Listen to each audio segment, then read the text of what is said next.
Ano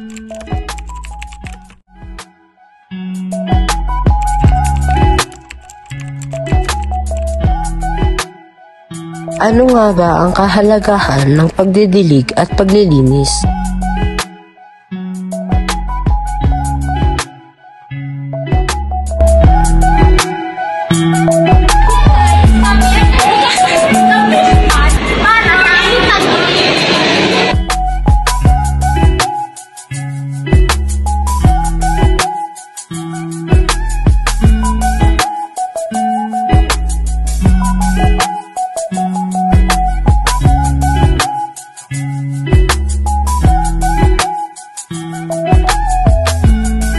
Ang pagdidilig ay isang pangunahing aspekto ng pag-aaruga sa halaman.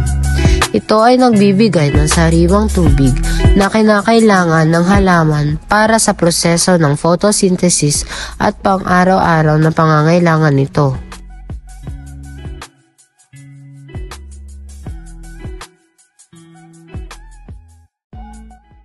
Magandang umaga, Grade 7. Ako nga pala si Dina Sofia Estrella at ngayon ipapakita ko ang aking favorite group kung paano nilalinis at alagaan ang aking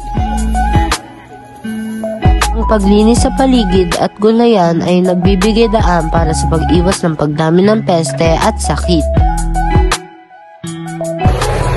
Ito nga pala ang aking kagrupo na sila ay nagtitigil.